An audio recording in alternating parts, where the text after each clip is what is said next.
This is Who Makes a Podcast? Conversations with your favorite podcast hosts about who they are, the shows they make, and why they make them. I'm your host, Chris Cookley, and my guests today are Renee Nelson and Kim Smuga-Otto. Renee and Kim are the co-hosts of Words to Write By, a writing advice podcast where they discuss writing craft books one chapter at a time, and then challenge themselves to do the exercises. In this episode, we talk about making content as real people who have done it before, researching other podcasts to figure out how you would like to make your own, using a podcast to build an author platform, and the one unheard of change they make to their audio to increase the quality of their podcast. Stick around because you probably haven't thought of this before. I know I hadn't. And on that note, here is my conversation with Kim and Renee. Kim and Renee, welcome to Who Makes a Podcast. Thanks so much for having us. Thank you. Yeah. Would you guys mind identifying yourselves for my listeners so they know who is who? I'm Kim Smuga-Otto. And I'm Renee Nelson. All right. So you guys make the podcast Words to Write By, and that was a new podcast for me. I hadn't heard of it before you reached out to ask to be a guest on here, but I've actually been greatly enjoying it. And would you mind telling me a little bit more about yourselves and where you're from and where you are now? Okay, so my background is I grew up in the Midwest. I went to school there, and I worked as in a lab for many, many years before deciding I wanted to make this jump to writing, specifically science journalism. And that's what took me to Santa Cruz, California.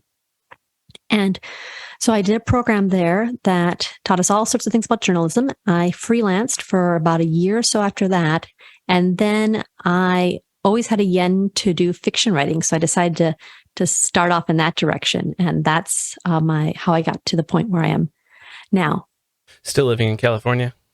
Yep, we really liked it here. Yeah. Do you still do the science journalism at all? I still do freelance work sometimes, but I'm not pursuing it very actively. And then Renee, what about you? I'm a California native. I bounced around the state most of my life, but after I got my MFA in poetry in San Francisco State, I just kind of landed in the South Bay, and I teach writing workshops and creative writing and literature at colleges in the area. Are you two physically near each other in California? For California, yes. We're about a 45-minute drive without traffic. Bad. Okay. And then with traffic, is that normally how it is? Or can you ever make that drive without traffic? Oh, yeah. There's very specific traffic patterns, which is on weekdays, all the commuters from Santa Cruz leave in the morning and come back in the evening. So you don't want to fight traffic that way. And on the weekends, everybody from San Jose comes down to Santa Cruz in the morning and leaves in the early afternoon. Okay. So just drive the opposite times of everybody and you're okay. Yeah. Yep. It's a straight shot. It's actually a beautiful drive. I don't know if you've ever been to California or Highway 17 on the way to Santa Cruz, but if you look up the highway and you look at some pictures, you're driving through the redwoods. It's gorgeous. Awesome. And also terrifying. It's a little kind of crazy. I have been to California at least once. I think, honestly, I can't remember if I've been there more than once, but we did Yosemite and the redwoods and drove through. I think we went to Monterey. Okay, so that's pretty close to Santa Cruz then. Okay. Other than that, I'm not overly familiar with the California locations. Every time I look at a map, I'm like, wow, LA is like really way down there. Well, you went to a good place. If you had to come to California and that's where you needed to go, like Yosemite, Monterey, you could do worse. Yeah, no, Yosemite was absolutely gorgeous. All right, so you met on a writing group on Zoom, is that right? So from my perspective, I was doing Zoom sessions for a group called Shut Up and Write, which is basically they're mostly online now, but you can log in through Meetup to the session and then everybody just writes for, say, an hour and a half or an hour quietly. It's a really good productivity technique. And so Meetup decided, since I was into writing, that I might be interested in this thing called a process group. And I said, okay, I'll give it a try. And it turns out that Renee was one hosting the process group. Okay. Yeah. So from my perspective, once upon a time, I tried to market some services as a writing coach and a writing editor because I've done a lot of teaching, a lot of proofreading, and a lot of teaching creative writing. So I thought maybe I could get into the private sector. And it was my way of marketing my services. I'm like, I'll give a free writing process group. Yep. And Kim showed up and a friend of ours named Chris showed up. I didn't know who these people were. And actually, it had quite a turnout the first few sessions. But after the sessions kept going every week, it kind of dwindled. But Kim and Chris, they were always there. And after a while, I'm like, I like this process group, but I only like it with them. So we all agreed to just meet every Wednesday and continue to do the process group, but just in our own little private cohort. And we still meet. I was going to say, is that still going on? Yeah. Mm-hmm. Mm-hmm. Yeah. We talk about creativity problems or time management problems or some other things as well. We tend to meander a little bit, but usually we have at least one person that has some issue. And it's really good to have other people that can give suggestions about how to get around them. This is like a mini writing workshop almost. Are you reading stuff that you've worked on over the last week? No, we don't do any reading of our stuff. We just talk about how hard it is to write. Oh, nice. Like how productive we were. I'm having this problem with my book. And then people will maybe give suggestions. It's all over the map, but it's kind of like, it's just somewhere to hang out with a couple of other writers who are just, living the life and going through the same stuff. There's actually a benefit of having us not review each other's stuff. It just means that we can, you're not actually critiquing the other person's quality of writing. You're just helping them out with their productivity and such. So is it like your version of C.S. Lewis and Tolkien? Didn't they like sit in a pub and talk about stuff at one point? Am I getting that completely wrong? I think they're called the Inklings, weren't they? I don't know. Probably very soon. It's probably very similar to a literary salon or something like that, but modern. And then how did that evolve into podcasting? How did you get started making a podcast? So, I paid Meetup. Meetup costs money if you want to make a session, right? And so I had paid them already. And I have this obsession with craft books. I seriously have like 56 of them. I counted them. Wow. And I just can't stop. Like I buy them thinking it'll hold the nugget of truth that I need. Yeah. And I have all these writing books and I do read some of them, but I never finish them. And I wanted to make a book club. But what we did was we would read writing craft books and maybe do the activities or discuss them. And that way I would be able to actually get through these craft books and I would learn and other people would learn from them. And I pitched it to the process group. Is this before it was just the three of you, or is this after it had dwindled? It was just the three of us. Yeah, this is like a year into our own private process group. Okay. And I said, Renee, that's a great idea, but think about it.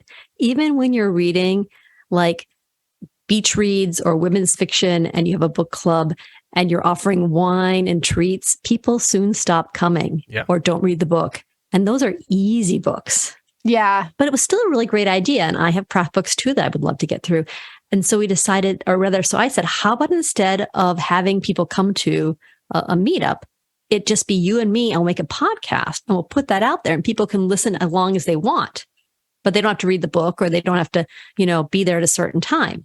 And then we said, that sounds good. And I started brainstorming ideas for names and all that. And I came up with the words to write by. And then as soon as I said that, Renee basically got the website domain.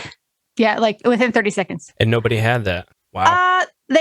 Somebody did have words to write by, but they didn't have words to write by podcast. Oh, okay. Gotcha. Had either of you tried to make a podcast before?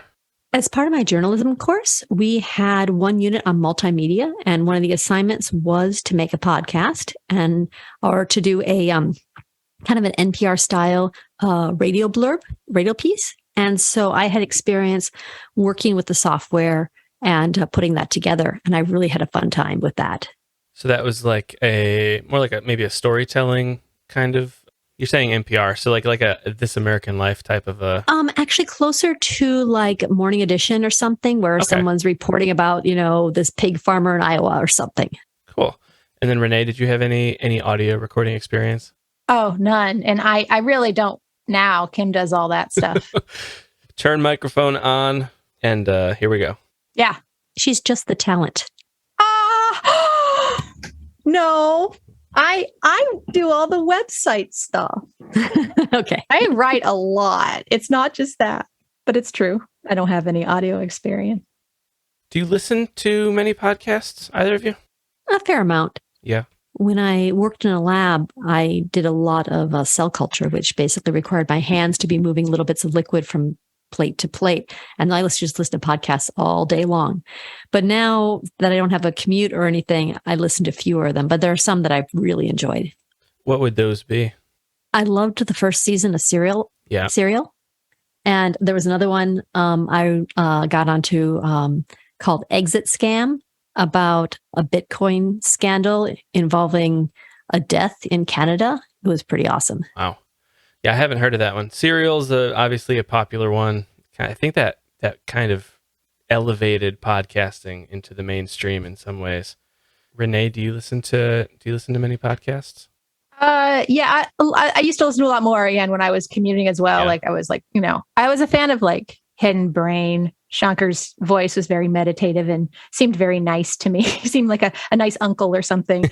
But then I got into Ear Hustle, and I don't know if you guys have listened to that, or listeners have listened to that, but it's hosted by San Quentin inmates. Oh, wow. And it is just riveting. It is an amazing production. It's an amazing podcast, and it supports, inmates and helping them rehabilitate. It's just wonderful.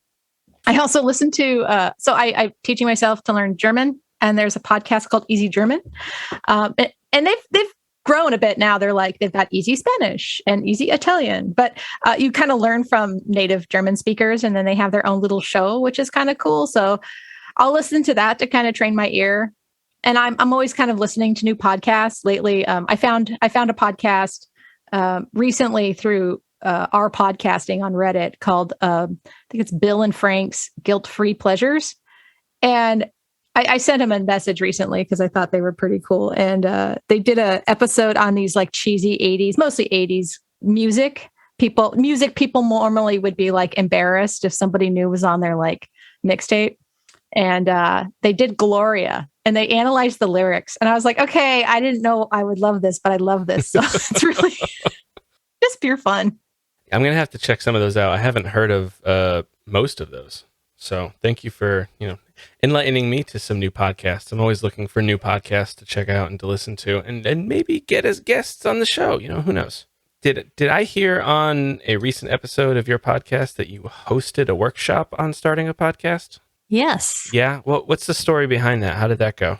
Well, Renee's a teacher, so she's really good at this kind of stuff. And we were trying to reach more people, and it seemed like to back up, Renee had worked with a group called the San Jose Women's Club. She had done led other projects and programs there.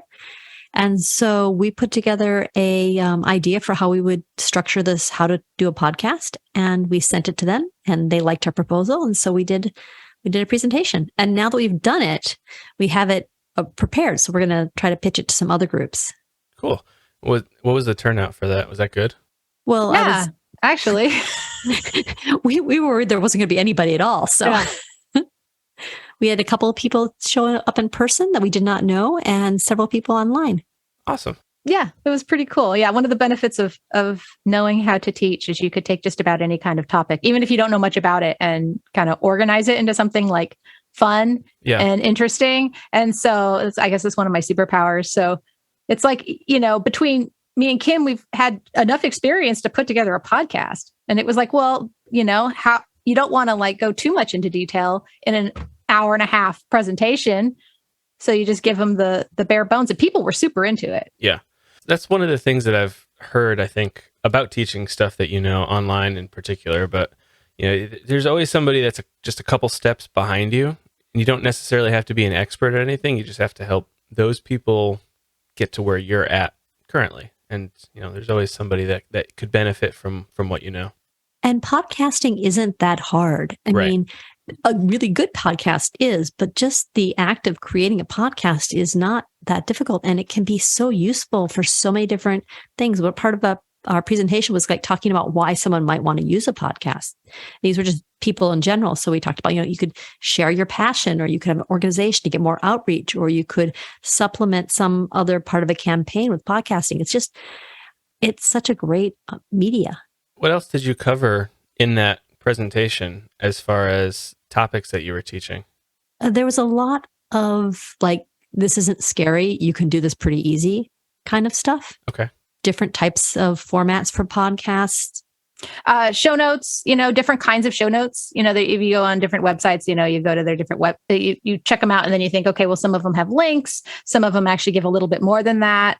And some of them kind of go further, so I kind of put them in categories and discuss the different kinds that people might do for their podcast.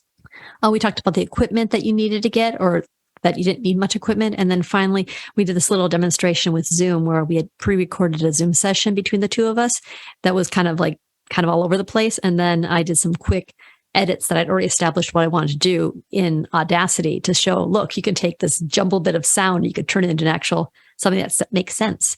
And that wasn't so much for people to know how to use the program, but just to know that you don't have to sound really good to make a good sounding podcast. I imagine that would have been very, very helpful or very interesting to somebody who, maybe hadn't started at all. So it's really cool. I didn't realize, honestly, until right now that there are like groups like that you could just pitch to and go and teach at. Like, is that through a college or just a community thing? This was a community thing. We're also thinking about talking to the local libraries about it. Okay. And then some other organizations that might host informative sessions. People like content. Yeah. And they like content from real people who've done it in the real world. Yeah. Hey, it's Chris. Can I jump in here for a minute and ask if you have thought about making your own podcast? If you have, you may have realized there's a lot more that goes into it than you might have thought. Don't worry. I have a gift for you. I want you to have my podcast quick start checklist. From what microphone and recording software you should use to how you host and distribute your show, I'm here to help with all of that and more. My podcast quick start checklist will walk you through everything you need to know to start your podcast. I'll show you what's actually important. To get my podcast quick start checklist, go to whomakesapodcast.com/start and tell me where to send it. Now let's get back to the episode. So you make a podcast, your podcast, Words to Write By, about craft writing books. Why start a podcast and not, say, a blog? If you're both writers, it would seem like a blog might be the more natural route for a writer. Why do it as a podcast? Writing a blog is kind of lonely. Yeah, fair enough. And doing a podcast together and riffing off of a book is a lot more fun. It's probably easier too, right? I mean, it's way easy. No, Renee? I mean, there's no video version of this, but I could see you like shaking your head. I imagine, for me at least, speaking to somebody and having a conversation would be easier than trying to, maybe not easier, quicker than trying to write out a blog post. No? Right. And also the other thing with the blog post is you really need to have a reason why someone is going to stick with reading your blog post as opposed to just reading the book by themselves. Okay. Yeah, that's fair. And I think one of our big selling points of our podcast is that you don't actually have to read these books. You just listen to us discuss them and you'll get all the major points. Yeah, I got the major point that you did not enjoy. God, what was that? The very first book that you did not enjoy the first book. We didn't enjoy John Gardner's The Art of Fiction. Do you remember that, Renee? Us not enjoying it? I just so happen to remember not enjoying The Art of Fiction. It's this book that when you're told books to read for craft, that invariably shows up, not like in number one spot, but usually around 10. And it's been around for a long time. So it's like, well, if it stood this test of time, but it really hasn't quite stood the test of time. Yeah. Yeah, that was enjoyable for me to listen to the disenjoyment of the book. Yeah, we tried to make it fun, I mean, I think we're fun people, but We definitely let our personalities through, and he just, it's very outdated, and it's almost like he made himself extremely outdated, even for his own time. And it was really funny what he was doing. And also so I've been to school for creative writing, and there's a lot of like, any kind of creative pursuit, there's going to be probably anything actually, but there's some egos, and so it's just kind of like, he just so happened to let that come through in his book. And it was like, well, we're going to have to go after that. Since we knew we might not be completely positive about the review books, about the craft books, we decided we'd pick dead authors to start with. Oh, there you go. That's a safe bet. Yeah, they can't talk back. Yeah. Do you have how many dead authors are you going to do, you think, before you venture out to a live author? We might do a live author next. I think now that we're on book number 3, and I feel like we've built up enough of a reputation that we're doing for serious that I'm not as worried about an author contacting us. Right. I think that they should contact you, and then you should get them on your podcast. Hashtag podcasting goals. Yeah. You can have a little debate about the validity of their craft book. Oh,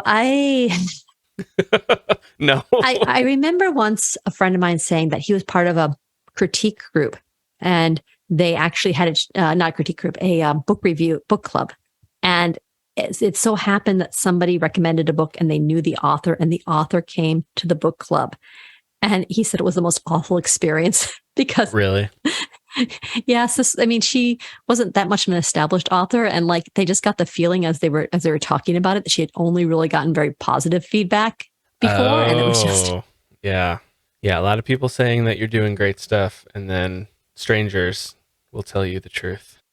So your podcast is in a big way, obviously, about books, about writing craft books specifically. Are there any books that you've read about podcasting to kind of get you started, or how did you go about getting started figuring this out? So I had taken that one class, and then about a year or so later, I went to a How to Podcast workshop and associated with a conference by, I wrote down her name, Cynthia Grabber. She does Gastropod, and it's all about kind of food and history of food and really neat angles on food. And she gave this podcast about all the steps that she gave this presentation about all the steps for her podcast. And so I had my notes from that and I used those. But other than that, we just kind of looked around at a lot of YouTube videos and a lot of blogs on how to do it. We did a lot of research on like just listening to podcasts. Like if you want to be a better writer, you read. And then you write, and then you read. Yep. Right. And well, podcasting isn't necessarily like a written medium. So it's, you kind of dive deep into other podcasts and what they're doing and what you like and what you don't. We had a spreadsheet. We gave ourselves like, okay, you have to listen to 1 or 2 a day or whatever for a few weeks. And we had this whole list growing until we figured out kind of what we wanted, what we thought was most important. But yeah, I didn't read a book we didn't read books on podcasting. Did you make any practice episodes, or was like episode 1 the first episode that you made? We did some practice recordings just to get all the technology set up. But then, and actually, I think we did re-record one of our really first podcasts. Maybe. I almost feel like we did it once and then did it a second time. But other than that, no, we pretty much kept everything that we were recording and then just really edited it. Cool. I mean, it sounds good to me. It's like, thank you. I've skipped around through the episodes. I think I started with episode 1 and then I skipped to 9 or something, and then I skipped to 16. Did you listen to Come for the Plot, Stay for the Stripper? I did not. No, I just saw that's episode 8, chapter 1, chapter 7. That's one of my favorites. Chapter 7, episode 8. Yeah, that was pretty crazy. Oh, good old Gardner. All right, so I'm going to download that and add it to my queue. Yeah, you get a good laugh out of that one. I'll listen to that one tomorrow. Yeah. I mean, I think since we both have a background in writing and we've both discussed books that we like. And I have a background in like discussing writing to students and teaching, So, I mean, we might only record once, but we've really done a lot of reading. Like we read the book beforehand. We formatted our opinions beforehand. Like we're prepared. I mean, I think of it almost like I'm about to go into a lecture. I got to be ready. You're on stage. So that's kind of how I approach an episode. So you're doing a podcast. It's a different medium, but it's not really anything different from what you've done in the past as far as, analyzing a book and speaking about it. That's all relatively natural for you at this point. So that helps. Mm-hmm. Yeah. Your podcast is relatively new. There's 17 episodes as we're recording this. How do you feel like it's going so far? Are you still enjoying making it? Yeah, we're having a blast. Yeah. Especially since we do different books. So as we're going along, we'll get tired. We might start getting a bit tired of a particular author, but then we start something new, and it's new and exciting and different. Yeah. And I'm just enjoying it. It's just super fun. I've had other creative writing projects I've tried making a literary journal and other things. And this is by far the most fun project I've ever tried. Have you gone back to listen to the episodes after you've made them? A little bit. I was going to say, now when we were doing this, we started preparing for it actually like in June of 2021. Okay. And we took until November to have our release, and we had 3 episodes done by that time. And then we did November and the start of December, and then the holidays hit. And actually, there was a point right after the holidays where various things were happening in our lives. And honestly, we both kind of were not as engaged in the podcast. But because because we were doing it also for the other person, I think we persevered more than if we had just been doing it by ourselves. Yeah, there's a stat, and I don't know exactly what it is, but something like most podcasts, I guess, fail within the first 7 episodes or 10 episodes or something like that. There's a whole bunch of dead podcasts out there that only have, single digit in episodes. And so you've made it to 17. So you're, well on your way to the top. They're easy to start, but consistency and continuing to make them is difficult for a lot of people because they take a lot more work, I think, than people realize. You think you're just going to turn on a microphone, you're just going to start recording, and it's going to sound fantastic. And it's not exactly like that. And you think that people start listening too. Right. Yeah, getting past the I published an episode and I got 2 listens, it can definitely be a challenge, especially if you're putting in a lot of work and, why am I spending 4 or 5 hours on each of these episodes and then I get 2 people to listen? Yeah, there's a lot of podcasts that don't survive nearly as long as your podcast has. And I think that once you get past, say, 12 or 13, you start learning tricks and techniques to make it easier. Yes. So like if you can get past that first hump, then suddenly making them becomes, you establish a routine, you know what to do, you're not screwing up nearly as much. And I think it gets easier, but you just have to stick past that 7th episode. I would be irresponsible if I didn't ask you what a trick that you've learned is. We've gotten better about staying on topic for our podcasts. Okay. So editing an hour and a half of audio down to 40 minutes is much harder, or editing an hour and a half of audio down to, say, 20 to 30 minutes is much harder than editing 40 minutes down to 20 minutes. That's helped a lot. Yeah, she's pretty strict when we're recording. She tells me we're only going to do this for like 45 minutes. And my brain starts going wild because I miss tangent, I'm like, let's go all over the place. And it forces me to just like, oh, I can't talk about that. Oh, I can't talk about that. And it actually makes for a better podcast too, as we go along. I actually have to listen to the episodes more often to write the show notes and stuff. And I'm just amazed at myself. I listen, I'm like, wow, I sound way smarter than I thought I was. I've had that reaction to some guests that I've had on where people have listened to the episode and they're like, wow, they sound fantastic on there. I'm like, yes, they do. And they were a fantastic guest and they had a lot of great information to share, but there was a lot of editing as well to remove tangents and to remove and the pauses. And there's still a lot of work that goes into, polishing a good recording to make it really good.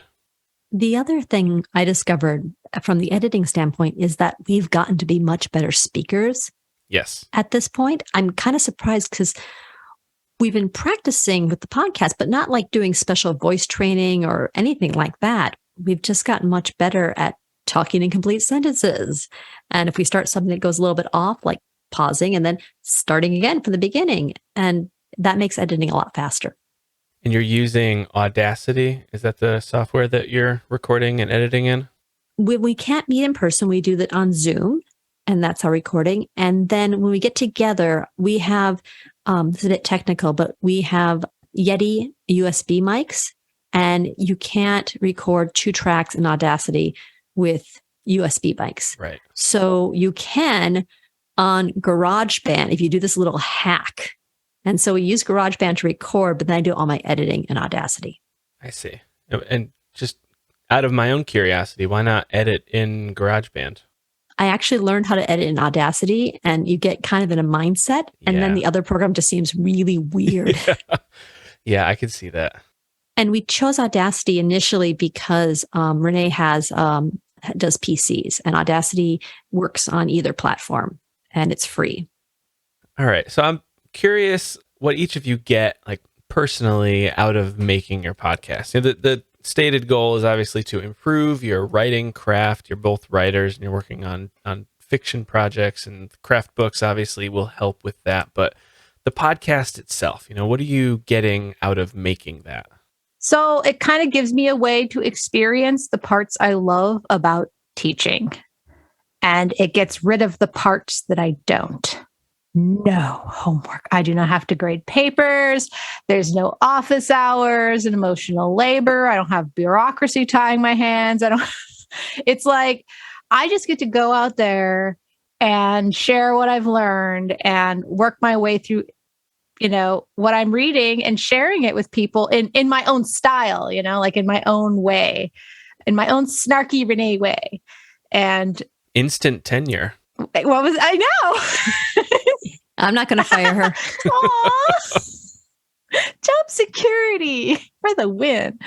So yeah, I just get to focus on the parts that kind of brought me to be a teacher in the first place. Like, there's no burnout, it's like I get to show up and do awesome stuff every day. So to me, that's, I don't know. That's what I get out of it personally. Yeah, that's great. What about you, Kim? So there's two different aspects. The first one is that I love doing creative projects with other people. And if I look back at all the kind of fun, wacky stuff I've done, the ones I've enjoyed most involved other people. But none of them actually got to the point where they're in full production. They sputtered out at some point. So I'm tickled pink that I have a partner like Renee that is so willing to put in the work and the effort and the support. It's just been a fantastic personal collaboration. I love that. And then the more practical side of things is that our future goal is both to be published writers. And I'm sure this happens in a whole bunch of different creative fields. But one of the big things, if you're at a writer's conference or you're looking at blogs or whatever, is they'll say, well, you need a platform. Mm-hmm. You need an audience to get published first. And that would be people writing a blog or people doing Instagram or doing some other kind of outreach or some aspect. And so this is a fun way to reach other people. At some point, we will be going to an agent. They'll say, this is really great. Now, if I'm trying to sell this to a publishing house, what kind of thing do you have that you could bring? And we can say, well, if we have this many downloads, then we can tell our listeners, go buy the book. Yeah. Yeah, I think that's great. One cool thing, that kind of sets there's a lot. If you look up writing podcasts online, there's a gazillion. There's a million podcasts online. But I think the one thing that sets us apart from all of the other ones is that we actually do the activities from the book and we put ourselves on the chopping block. We use stuff from the books that we're working on and do the activities in the books that we're reading. And then we'll workshop them and we share that with listeners. And I think that's going to benefit because if you're just an expert podcast and then you put out a book, then people will follow you as a person. They might buy your book. But for our audience that's tuning in, they're actually watching us become better writers. Yeah. And I think that would be a motivation to buy someone's book. If you've seen them start off where they weren't as good and you've seen them improve and improve, then you want to buy their book and see how it ends up.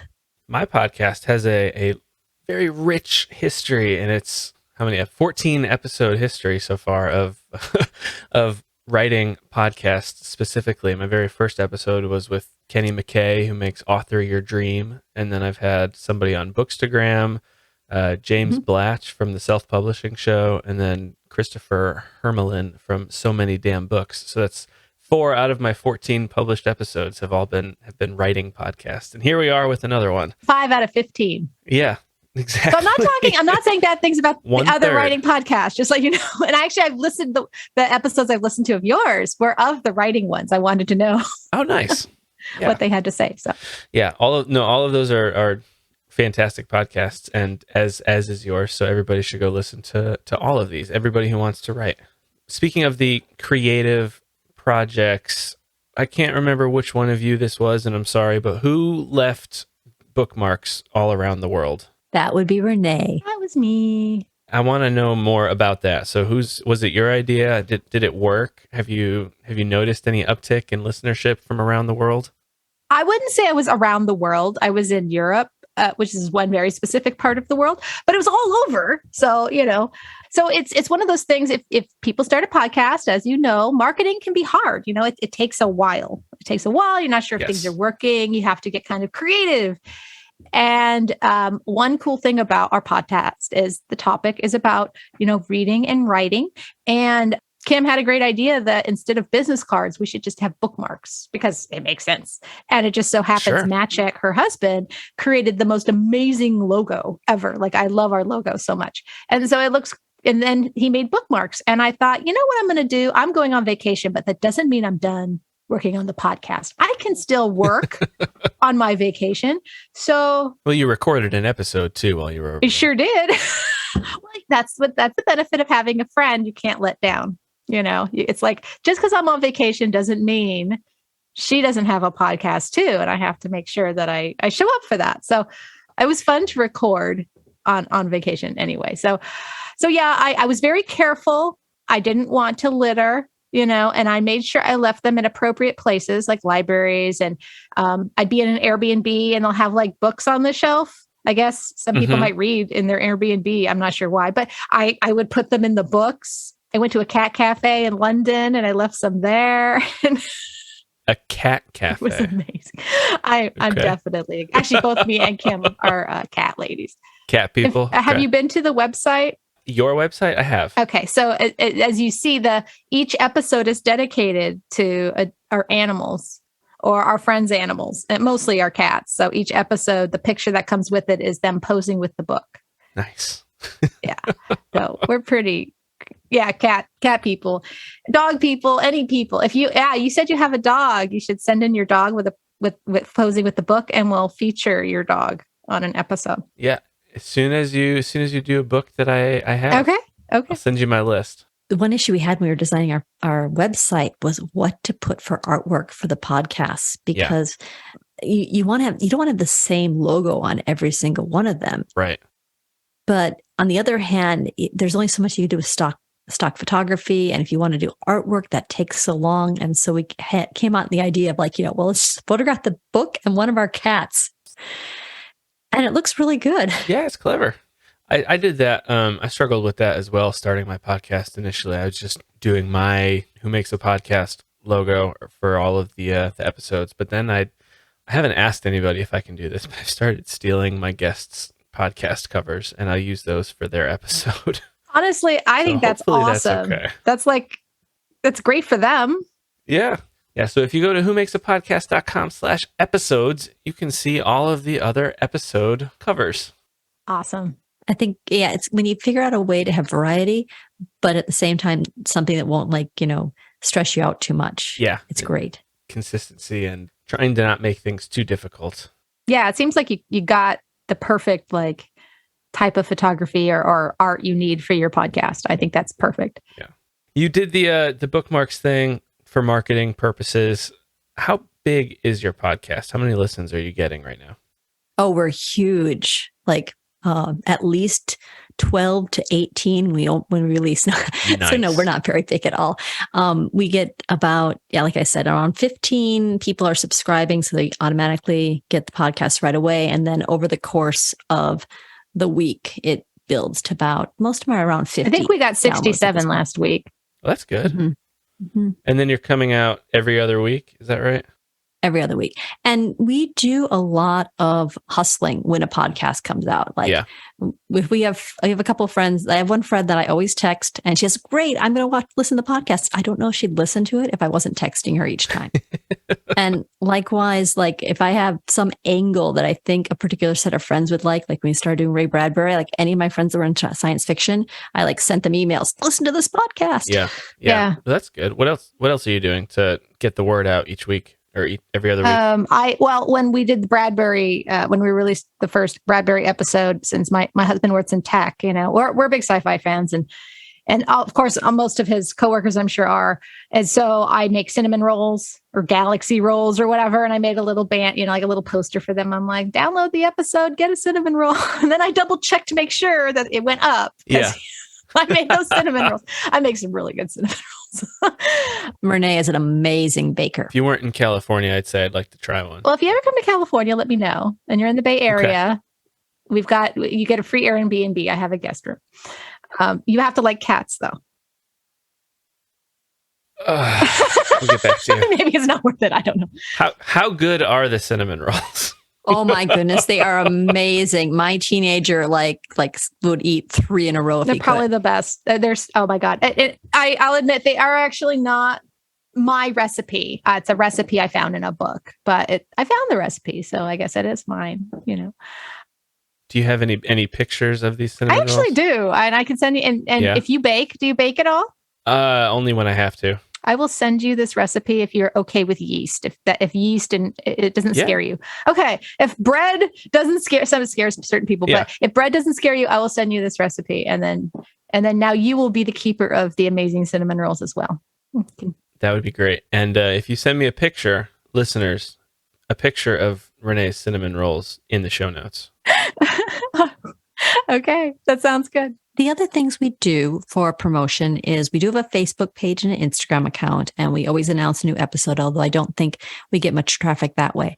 And then Renee also puts together a newsletter each week. And I know from certain people that they download the episode when they get the newsletter. And the newsletter is going out to obviously an email list that you have. How are you getting people on the email list? Well, we have, a sign up on our website, but we don't like the banners. We don't like it when they pop up at people. Like, I hate that when I'm on a website, It just pops in my face. I'm like, so we haven't done that yet. We know pretty much everybody on there. There's a few people we don't know. Isn't that exciting when you start getting strangers signing up? It's going to be exciting. Strangers I'm reaching people that I don't know.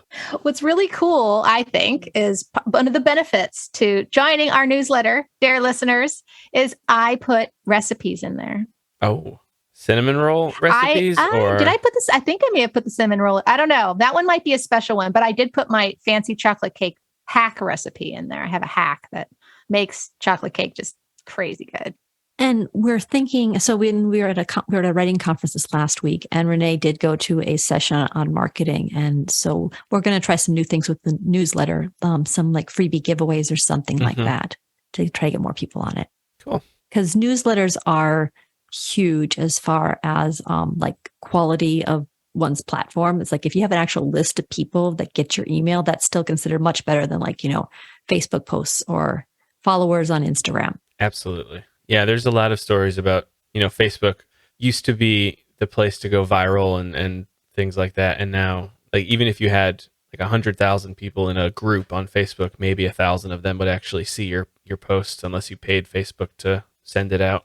Yeah.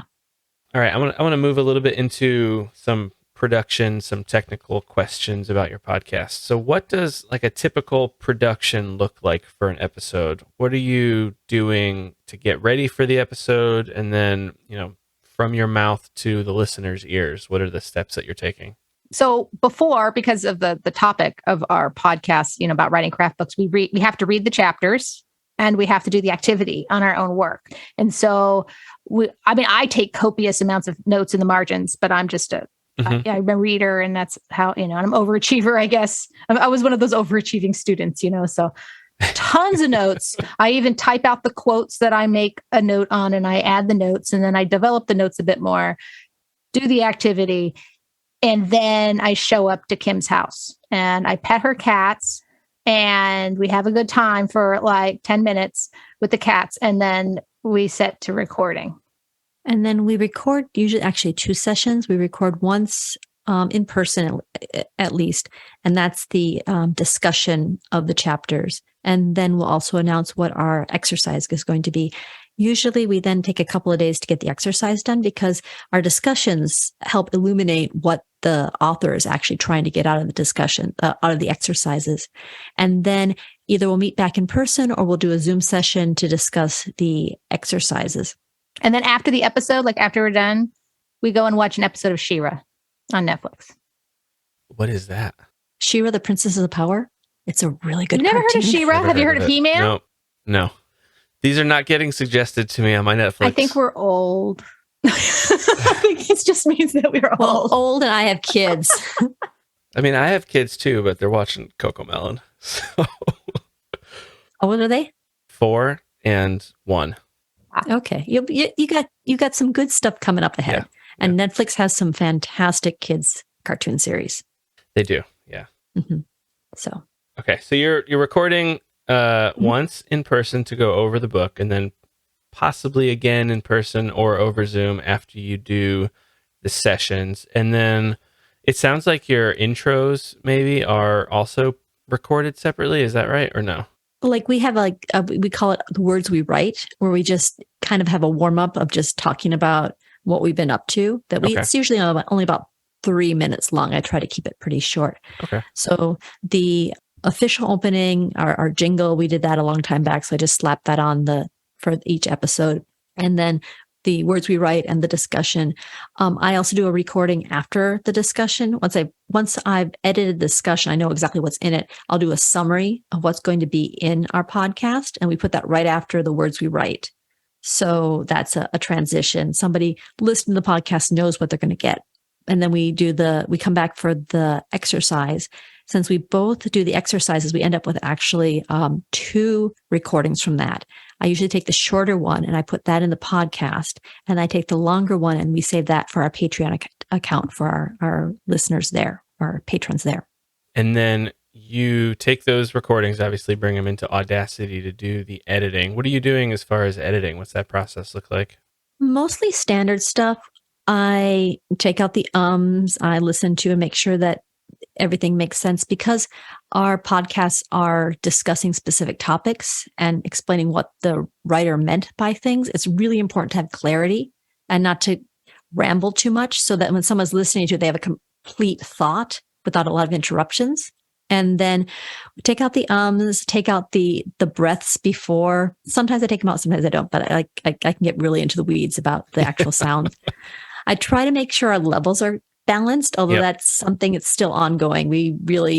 It's still a bit of hit or miss whether or not we had a session where we were really close to the microphone in the proper way that we were supposed to.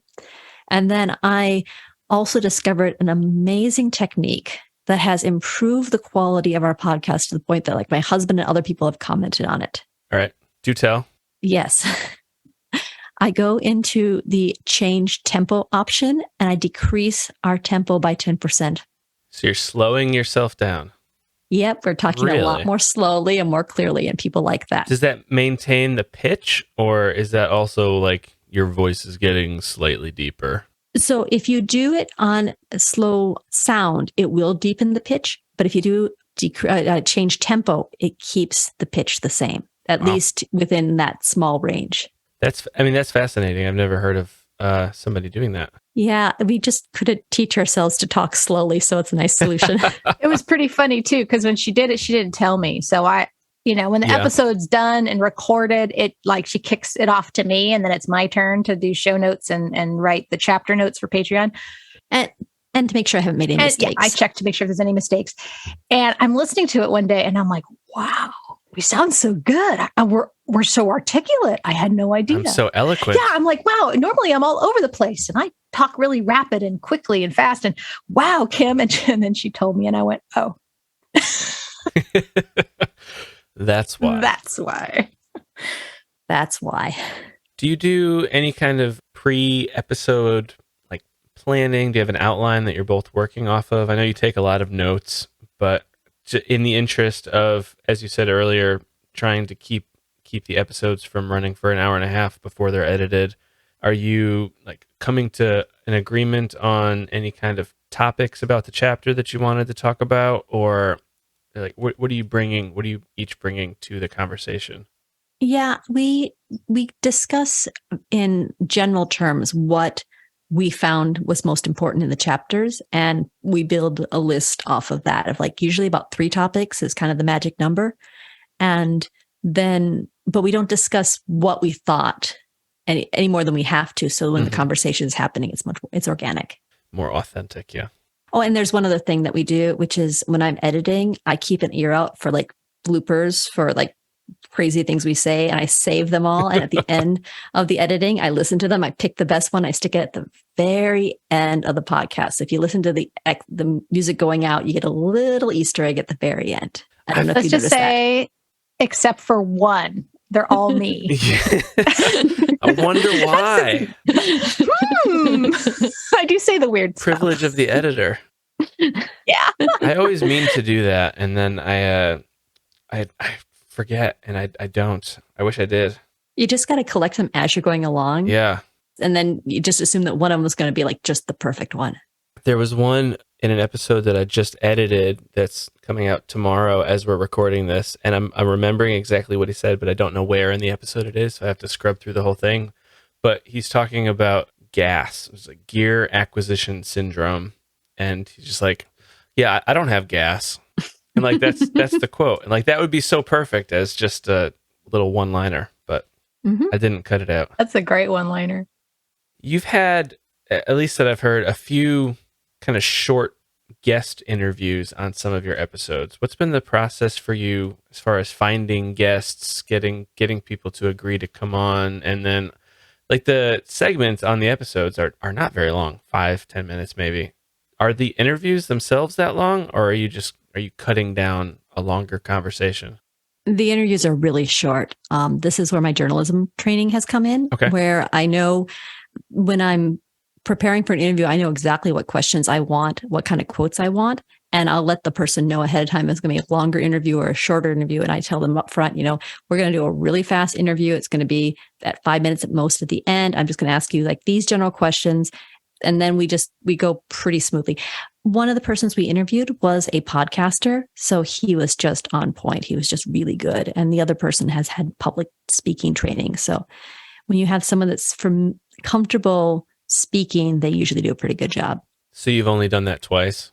We did it for each of the books that we were starting. We found an expert to talk about them. Of the 3 or 4 episodes that I've listened to, I found both of those interviews. Yes. But we highlight those on the website. But the plan is that with this conference that we were at, I got a lot of recordings as well. So I'm hoping to work some of those into little segments to put into the podcast. Because, that would be cool. Yeah, I think it'd be a nice bit of variety. What did you do to record those? On your phone, or do you have like a portable recording device? Oh, this is cool. This is pretty cool. So you have it with you? Oh, she does. I don't know. It's Zoom. I don't know if it has anything to do with the recording software. It's a H1N. So Zoom makes a whole bunch of these recorders that have like kind of a weird kind of microphone set up on it, which makes it sound better. Stereo. And also, yeah. And this is just the most inexpensive. But yeah, so I basically asked someone to interview and I put this in their face. It's pretty cool too, because it makes them feel like it's more official, that you've got a special device to do it with. Yes, rather than holding your phone up maybe. Mm-hmm. Yeah, no, I've looked at those in the past as well. Those are really cool devices. Zoom, the recording device, not to be confused with Zoom, the video software, which is we are also using at the moment. And I know that the Zoom video device came before the software, the recording system. Yes. I don't know how they managed to overlap on that, but Renee, you write up some extensive show notes for your podcast. What is your process for that? What does that look like? So before the episode is recorded, I take all the crazy notes and all the quotes and all the stuff. And we may not talk about it all in the episode because, there's a lot there. But I know that in the show notes, I will elaborate. So the show notes aren't just kind of some people just do a transcript, or they do some quotes, but I take it further. I take it kind of like, okay, imagine I'm trying to imagine our listener is a novice writer or maybe seasoned and they just want to develop their craft, and what kinds of resources would be good for them. And so, for example, there's the common errors episode, and that one can get kind of confusing because Gardner talks about grammar and like verbals in the beginning of a sentence and sentence combining. And it just so happens I have a really strong background in not just grammar, but teaching grammar to students. And so I have all of this material from teaching. And so I was able to use a lot of that material in the show notes to illustrate what Gardner was talking about, because he doesn't always give good examples. And for the other authors too, not to say their examples are bad, but I do elaborate. And so I just give extra information. I also have 2 sections. One's called continuing the conversation. So I just kind of take some kind of conversation that was taking place in the chapter. Like in the first episode, Gardner talks about this thing called the literary canon. And I mean, unless you're a lit major like I was in college, me may not know what that really means. And so I have a section on the website where in a couple paragraphs, I describe what that is. So if it's a novice writer, they can say, oh, now they can participate in the community a little bit more informed. And then we started doing tributes at the end of the show notes, partly because Gardner only ever really mentions men as authors in his book. And so we're like, well, hey, let's give a shout out to the ladies. Yeah. And so for the first book, we did tributes to women, but now we just keep going, but now we're doing tributes to all sorts of authors that are relevant. But I do I get very creative in the show notes, and I really up the snark. Like, they are sarcastic. They're very funny. I try to make them funny. I pride myself on humor, being humorous. And I really like, my memoir is full of dark humor. And so I kind of utilize that kind of superpower in the notes to make them different than maybe other people's notes, but also they're ours. It's like, this is our notes. And you asked me to download the come for the plot, stay for the stripper. Stay for the stripper. So I'm going to listen to that, and then I'm going to go read the show notes for that. Yes! Yay! All right. Those all go up on your website, which you have for your podcast at, what's the URL for that? words2writebypodcast.com. Mm-hmm. Yep. Do you find having the website to be helpful and necessary? Could you do the podcast without the website? For our podcast, I don't think we could. There's too much. Well, I think it's also partly us personally. We wanted to produce something that was that someone could go back and listen to all the various books and have the show notes going along with it, and maybe some articles or something as well. We wanted kind of a place that was our own, that we could really showcase who we were. We also have a Patreon where we're trying to develop a writing community, get people to join us and do the activities and hold themselves accountable. And when we give them feedback, and then they can give us us feedback. So I feel like a website is kind of necessary for both the teaching element, but also to show people, hey, now you've learned something, come and test it out on us. I also think a website is pretty necessary for a podcast, probably pretty necessary for just about anything you're going to do on the internet. I'll also say that if it was just one of us, it would be a lot harder. Like, we really divide and conquer on this. Oh. I'm doing editing throughout the week to get the podcast ready, and Renee is doing an equivalent amount of work on the website. Yeah. We're getting down sort of to the end of our time here, so I'm going to start wrapping up just a little bit. I want to hear from both of you, what is one of the most important lessons that you've learned about podcasting since you started? Slow and steady wins the race. I've done other creative projects before, and oftentimes you might abandon them, like people do. But if you really believe in it, you know it. You believe in it when you're doing it. Like, I believe in this project. And I also love Kim very much.